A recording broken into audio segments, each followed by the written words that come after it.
स्वर्ग और नरक की कहानी। एक बुजुर्ग औरत मर गई। यमराज लेने आए। औरत ने यमराज से पूछा, आप मुझे स्वर्ग ले जाएंगे या नरक? यमराज बोले, दोनों में से कहीं नहीं। तुमने इस जन्म में बहुत ही अच्छे कर्म किए हैं, इसलिए मैं तुम्हें सीधे प्रभु के धाम ले जा रहा हूँ। बुजुर्ग औरत खुश हो रही और बोली, धन्यवाद, पर मेरी आपसे एक विनती है। मैंने यहाँ धरती पर सबसे स्वर्ग नरक के बारे में बहुत सुना है, इसलिए मैं एक बार दोनों जगहों को देखना चाहती हूँ। यमराज बोले, तुम्हारे कर्म अच्छे हैं, इसलिए मैं तुम्हारी यह इच्छा पूरी करता हूँ। चलो, हम स्वर्ग और नरक के रास्ते से होते हुए प्रभु के धाम चलेंगे। दोनों चल पड़े। सबसे पहले नरक आया। नरक में बुजुर्ग औरत ने जोर जोर से लोगों की रोने की आवाज़ सुनी। वहाँ नरक में सभी लोग दुबले पतले और बीमार दिखाई दे रहे थे। औरत ने एक आदमी से पूछा, यहाँ आप सब लोगों की ऐसी हालत क्यों है? आदमी बोला, तो और कैसी हालत होगी? मरने के बाद जब से यहाँ आए हैं, हमने एक दिन भी खाना नहीं खाया। भूख से हमारी आत्माएं तड़प रही है। बुजुर्ग औरत की नज़र एक विशाल पतीले पर पड़ी, जो कि लोगों के कद से करीब 100 फीट ऊंचा था। उस पतीले के ऊपर एक विशाल चम्मच लटका हुआ था। पतीले में से बहुत ही शानदार खुशबू आ रही थी। बुजुर्ग औरत ने उस आदमी से पूछा, इस पतीले में क्या है?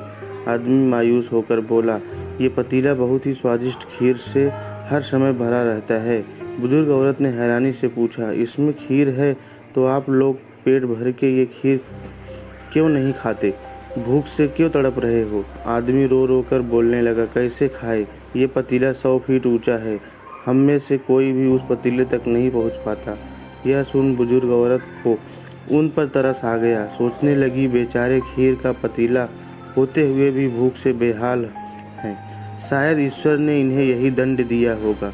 अब यमराज बुजुर्ग औरत से बोले, चलो, हमें देर हो रही है। दोनों चल पड़े। कुछ दूर चलने पर स्वर्ग आया। वहाँ पर बुजुर्ग औरत को सबसे हंसने और खिलखिलाने की आवाज़ सुनाई दी। सब लोग बहुत ही खुश दिखाई दे रहे थे। उनको खुश देख बुजुर्ग औरत भी बहुत खुश हो गई। पर वहाँ स्वर्ग में भी बुजुर्ग औरत की नज़र वैसे ही 100 फीट ऊंचे पतीले पर पड़ी जैसा नरक में था। उसके ऊपर भी वैसा ही चम्मच रखा हुआ था। बुजुर्ग औरत ने वहाँ लोगों से पूछा, इस पतीले में क्या है? स्वर्ग के लोग बोले, इसमें बहुत ही स्वादिष्ट खीर है। बुजुर्ग औरत हैरान हो गई और उनसे बोली, पर यह पतीला तो 100 फीट ऊंचा है, आप लोग तो इस तक पहुँच ही नहीं पाते होंगे। उस हिसाब से तो आप लोगों को खाना मिलता ही नहीं होगा, आप लोग भूख से बेहाल होंगे। पर मुझे तो आप सब बहुत खुश लग रहे हो, ऐसा क्यों? इनमें से एक व्यक्ति बोला, हम सब लोग तो इस पतीले में से पेट भरकर खीर खाते हैं। औरत बोली, पर कैसे? पतीला तो बहुत ऊंचा है।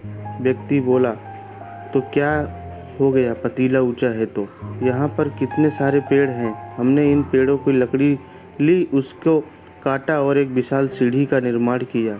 उस लकड़ी के सीढ़ी के सहारे हम पतीले तक पहुँचते हैं और सब मिलकर खीर का आनंद लेते हैं। बुजुर्ग औरत यमराज की तरफ देखने लगी। यमराज मुस्कुराए और बोले, ईश्वर ने स्वर्ग और नरक मनुष्य के हाथ में सौंप रखा है। चाहे तो अपने लिए नरक बना ले, चाहे तो अपने लिए स्वर्ग। ईश्वर ने सबको एक समान हालातों में डाला है। उसके लिए उसके सभी बच्चे समान हैं। वह किसी से भेदभाव नहीं करता। वहाँ नरक में भी पेड़ पौधे सब थे, पर वहाँ लोग खुद ही आलसी हैं। उन्हें खीर हाथ में ही चाहिए।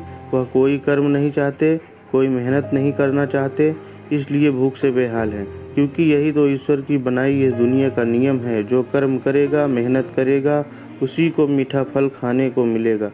स्वर्ग के सपने छोड़ दो, नरक का डर छोड़ दो। बस आपकी वजह से किसी का दिल ना दुखे, इतना सोचो और बाकी सब कुदरत पर छोड़ दो।